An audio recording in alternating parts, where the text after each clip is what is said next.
¿Cómo están ustedes? Reciban un afectuoso saludo de parte de Marcelo Contreras. Y nos hemos reunido nuevamente para atender este compromiso que tenemos de conceder un espacio educativo respecto de temas bíblicos y teológicos. Y nos corresponde ahora la segunda parte del profeta Ageo. Es importante, ya abordamos algunas temáticas que tienen que ver con este importante profeta,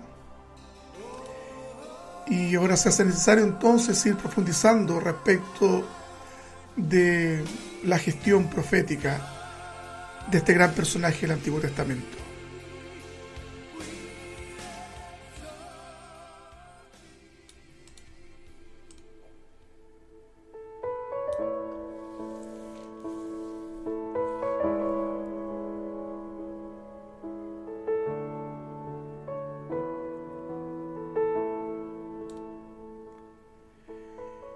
Si tuviésemos que resumir el libro de Ageo, tendríamos que necesariamente abocarnos al capítulo 2, al versículo 9, que señala: la gloria postrera de esta casa será mayor que la primera, ha dicho el Señor de los ejércitos. Y daré paz en este lugar, dice Jehová de los ejércitos. Es importante saber que tanto Ageo como Zacarías y Malaquías pertenecen al periodo posterior a la cautividad babilónica. Por eso son llamados también profetas post-exílicos, más correctamente. La historia de este periodo se cuenta en los libros de Esdras, Nehemías y Esther. Puede usted corroborar lo que le estoy señalando leyendo el libro de Esdras. Estoy seguro que usted lo hará, ¿verdad? Ageo y Zacarías animaron al pueblo a terminar la reconstrucción del templo, que se había empezado pero no terminado entre los años 520 y 516 a.C.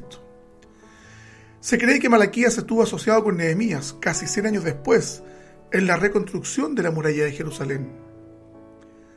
Las fechas de los mensajes conservados de Zacarías se relacionan mejor con los de Ageo y con otros acontecimientos históricos, como se muestra en el texto mismo. Ageo es probable que haya sido un hombre de edad avanzada, decíamos, dado que él conoció el antiguo templo que había sido erigido por Salomón. Hemos señalado que su libro consta de 4 breves discursos, seguidos por una respuesta de Zorobabel y el pueblo.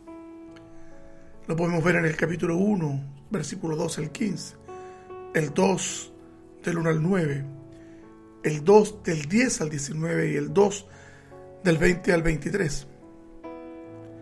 ¿Cómo era la situación en los tiempos de Ageo? Bueno, Judá fue conquistada, ya lo sabemos. Jerusalén fue quemada, el templo demolido y el pueblo llevado a Babilonia.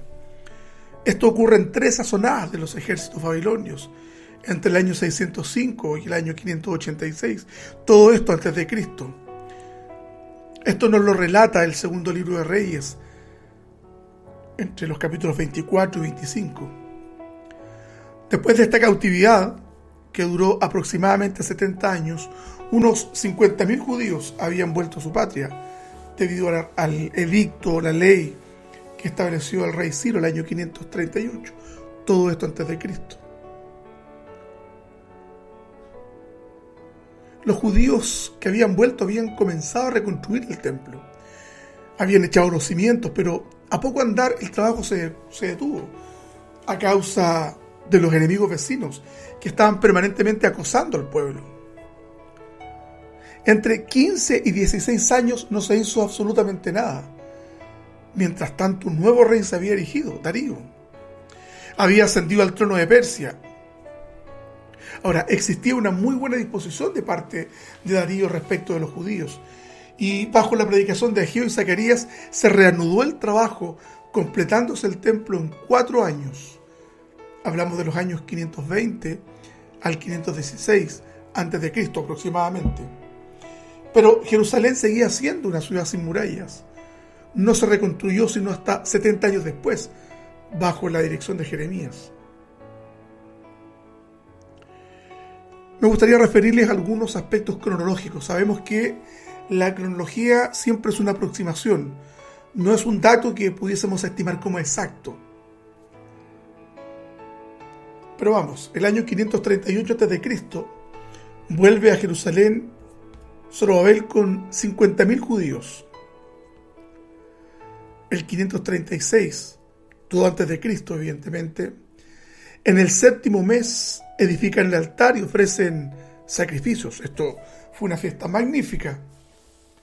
La fe hebrea nuevamente se materializaba después de 70 años de cautiverio.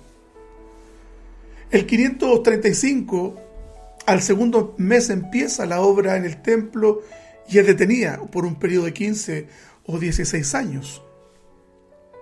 Se estima que el primer mensaje de Ageo, habíamos dicho, fue el 29 de agosto. Eso lo vemos en Ageo 1, del 1 al 11, y Esdras también lo narra en el 5.1.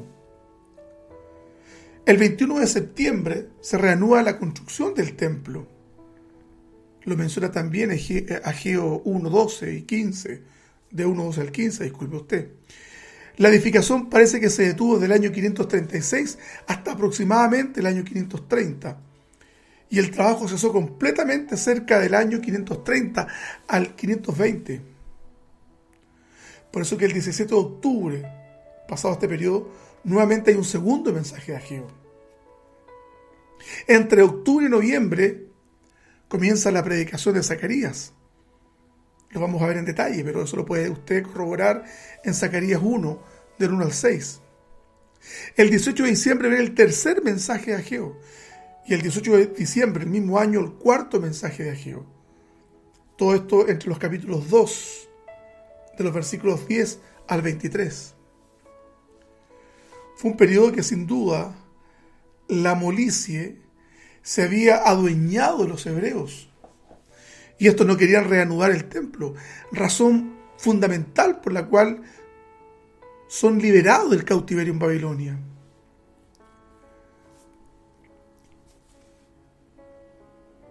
Pero el pueblo no estaba prestando atención. Y parte entonces la exhortación de parte de Ageo a edificar el templo. 15 años antes se habían levantado los cimientos de este, Esdras 3:10, pero no se había hecho nada más desde entonces. La gente perdía el interés. Dios, por medio de Ageo, les informa que esa es la razón por la que sus cosechas son pobres. Una de las enseñanzas más insistentes del Antiguo Testamento es que la adversidad de las naciones se debe básicamente a la desobediencia hacia Dios. El mensaje de Ageo tuvo un efecto inmediato, la gente lo aceptó como palabra de Dios y en menos de un mes se pusieron en marcha los trabajos del templo. Nuevamente tengo que mencionar que Ageo contempla el templo. Se echan los cimientos nuevos. Se habían limpiado lo suficientemente ellos como nación para comenzar a trabajar en el contorno del edificio. Es en este contexto en que se presenta Ageo con su visión del futuro del templo, al lado de cuya gloria el mismo templo de Salomón palidecería como algo insignificante. Ciertamente los judíos que estaban ahí sentían cierto pudor al entender que dadas las condiciones que ellos tenían les era imposible intentar igualar siquiera el templo y la magnificencia del templo que se había construido en los tiempos de Salomón.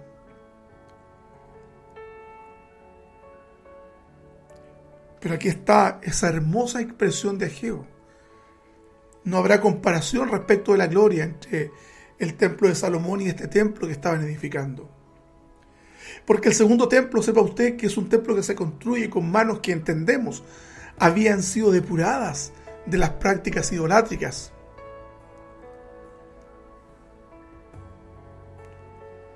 Ageo estuvo permanentemente llamando al pueblo a dejar de artesonar sus casas para comenzar a trabajar en el plan que Dios les había trazado.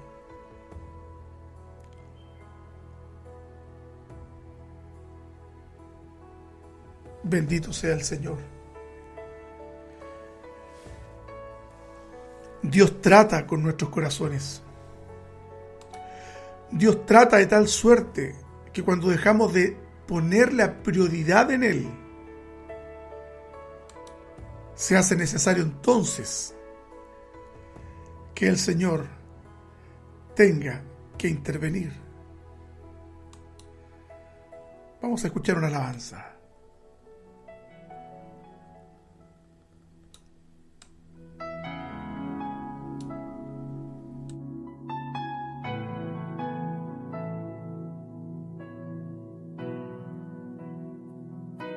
Aunque mis ojos no te puedan ver, te puedo sentir. Sé que estás aquí. Aunque mis manos no pueden tocar tu rostro, Señor, sé que estás aquí.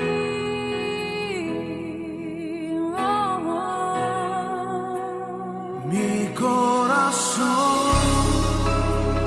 puede sentir tu presencia. Tú estás aquí. Tú estás aquí. Puedo sentir tu majestad. Tú estás aquí. Estás aquí. Mi corazón puede mirar tu hermosura. Tú estás aquí. Tú estás aquí. Puedo sentir tu gran amor. Tú estás aquí, tú estás aquí.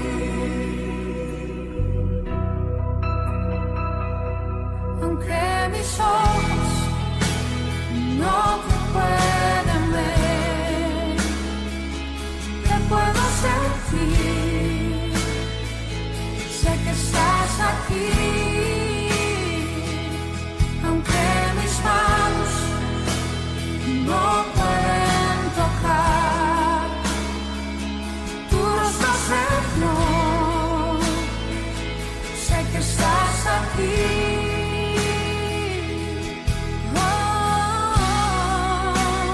Mi corazón puede sentir tu presencia. Tú estás aquí. Tú estás aquí. Puedo sentir tu majestad. Tú estás aquí. Tú estás aquí. Mi corazón puede mirar tu hermosura. Tú estás aquí. Tú estás aquí. Puedo sentir.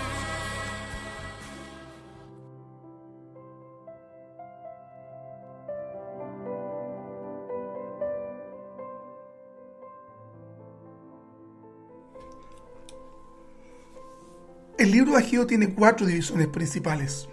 Las vamos a recordar porque las tratamos en la primera parte de este estudio que estamos haciendo. En el primer mensaje, que va del capítulo 1, del verso 1 al 15, hay un llamamiento. Y nos encontramos con expresiones como reprensión, indiferencia, castigo, obediencia. El segundo mensaje es un mensaje de aliento que lo podemos pesquisar en el capítulo 2, versículo del 1 al 9. Es un mensaje de aliento, donde encontramos expresiones como ánimo, construcción, promesas, futuro. El tercer mensaje es un mensaje de sacrificio, donde encontramos expresiones como impiedad, sacrificio, egoísmo, fracaso. El mensaje cuarto es un mensaje de esperanza, de futuras bendiciones de Dios, de consuelo, de triunfo. Como puede usted darse cuenta, hay una clara intencionalidad del Señor de alentar a este pueblo a terminar la construcción del templo. El cuarto mensaje, que es un mensaje de esperanza, es un mensaje que va dirigido de parte del profeta a Zorobabel. Zorobabel es un descendiente de David. Y dice la palabra del Señor así, en el capítulo 2, verso 20 al 23.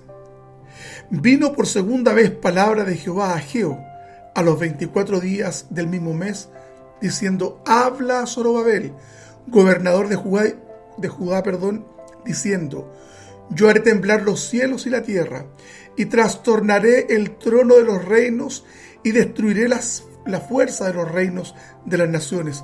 Trastornaré los carros y los que en ellos suben, y vendrán abajo los caballos y sus jinetes, cada cual por la espada de su hermano. En aquel día, dice Jehová de los ejércitos, te tomaré, oh Zorobabel, hijo de Salatiel, siervo mío, dice Jehová, y te pondré como anillo de sellar, porque yo te escogí, dice Jehová de los ejércitos. Aquí hay claramente un lenguaje de carácter escatológico. Ageo presenta una nueva fase de la historia mundial. Cuando reinos y naciones caen ante los ejércitos de sus vecinos y Zorobabel llega a ser el escogido de Dios. Su anillo de sellar indica que el Señor usará a Zorobabel como un gran líder político, como un medio de establecimiento probablemente del reino mesiánico, podrán decir algunos. Habrá promesas que se cumplirán. Joaquín, antiguo rey de Judá, que fue abuelo de Zorobabel, fue rechazado y llevado cautivo a Babilonia. Pero ahora Zorobabel había sido elegido para continuar la línea davídica. Era tan precioso para Dios como el anillo de sellar, que se guardaba cuidadosamente. Esta figura daba testimonio de la elección de la línea davídica, representada por Zorobabel. Él también sería salvaguardado para que cumpliera su destino divinamente señalado.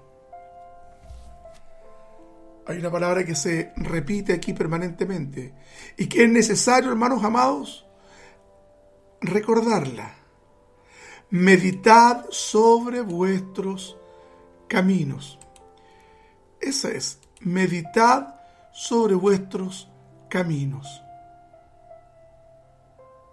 Habrá una gloria de Dios que será esparcida en este modesto templo, porque Dios no se mueve en lo que es excelente.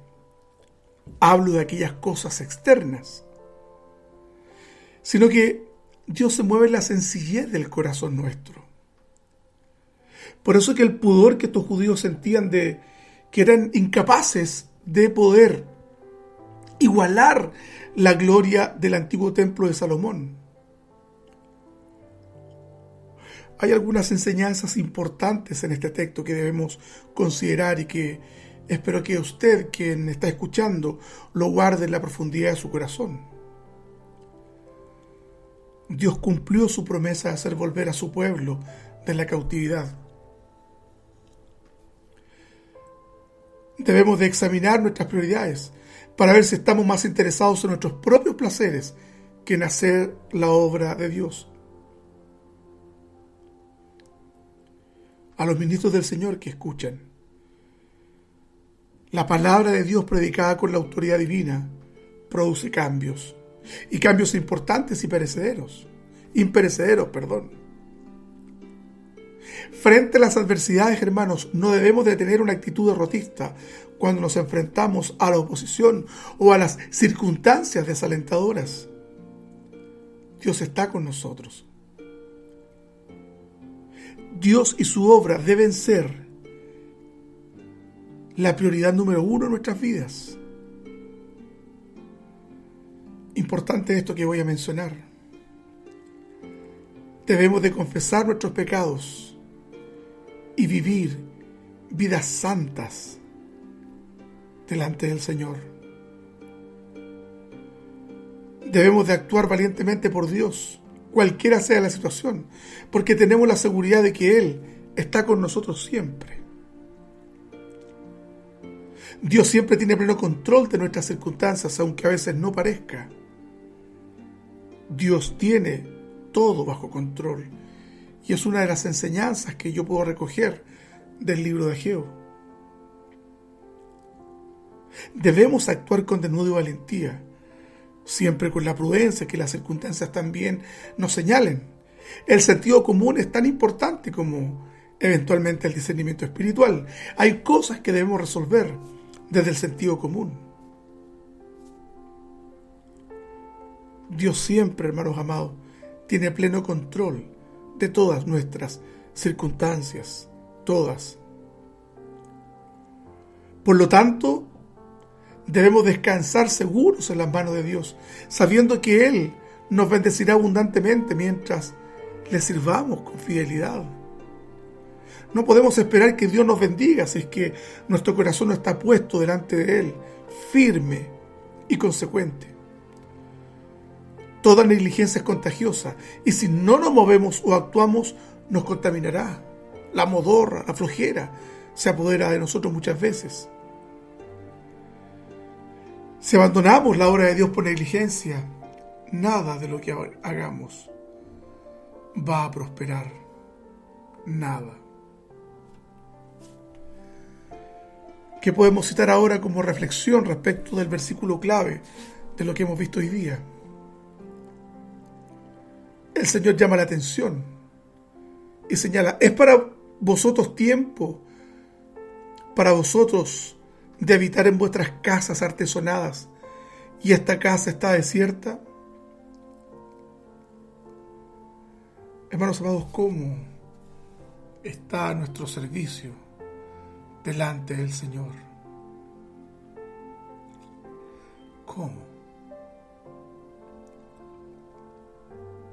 Creo que la pregunta que tenemos que hacernos con suma urgencia permanentemente, y con la urgencia que esto implica también con una sinceridad desgarradora, y decir si verdaderamente nosotros estamos sirviendo a Dios y hemos puesto al Señor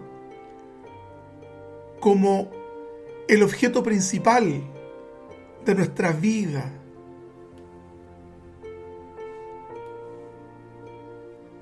Bendito el Señor. El Señor nos va a pedir cuenta como se las estaba pidiendo a los amigos que eran el auditorio de los sermones de Ageo. Bendito el Señor.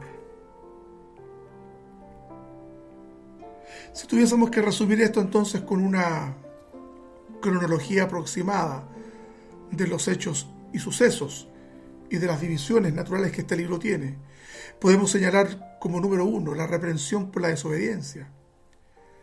Eso está en el capítulo 1, del versículo 1 al 11. Número 2, el remanente responde y reedifica. Lo encontramos en el capítulo 1, del 12 al 15.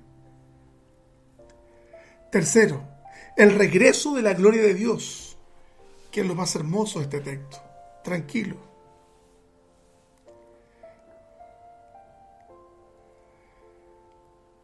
Cobren ánimo, les dice el Señor entre estos versos. ¿Quién ha quedado entre vosotros que haya visto esta casa en su gloria primera? ¿Y cómo la veis ahora? ¿No es ella como nada delante de vuestros ojos? Y el Señor dice: pues ahora, Zorobabel, esfuérzate, dice el Señor. Esfuérzate también, Josué, hijo de Josadac, sumo sacerdote, y cobren ánimo. Trabajen, porque el Señor estaba con ellos. Cuarta pregunta. Aquí el profeta efectúa preguntas de carácter religioso, del capítulo 2, versos 10 al 11. Y finalmente, como número 5, hay una visión mesiánica que va del capítulo 2, del verso 20 al 23. La magnificencia del reinado del Mesías.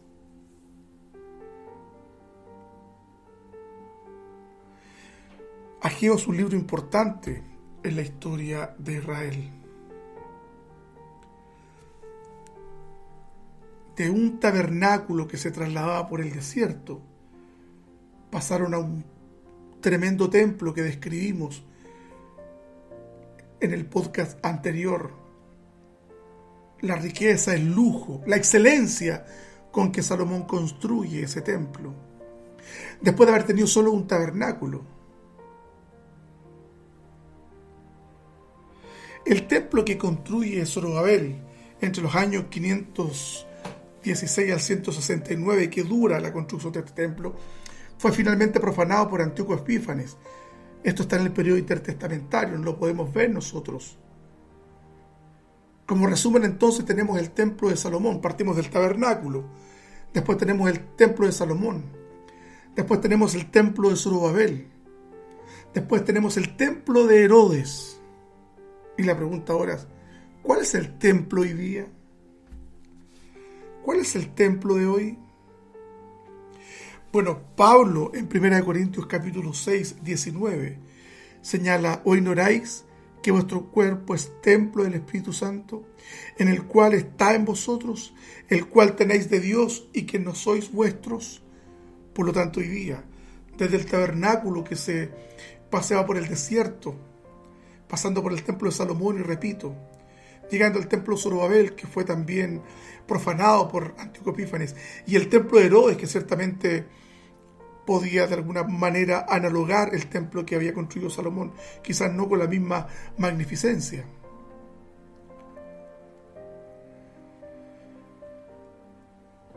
Nosotros hoy día como creyentes nos compete guardar el templo que somos nosotros del Espíritu Santo. Bendito sea el Señor. Con esto, hermanos amados, cerramos el libro de Ageo y continuaremos entonces con los profetas menores. Esperamos abordarlos todos. Así es que si usted tiene preguntas que formular, no tenga ningún inconveniente en hacerlas, estamos para responderlas. De tal suerte que el Señor bendiga nuestras vidas a través de este estudio sistemático. Y, ¿por qué no decirlo docto del Evangelio? El Señor les bendiga y les guarde cada día. Enséñanos a vivir cada día en tu presencia, Dios.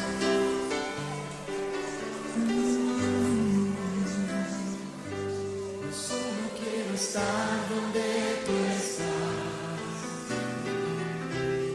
viviendo diario en tu presencia.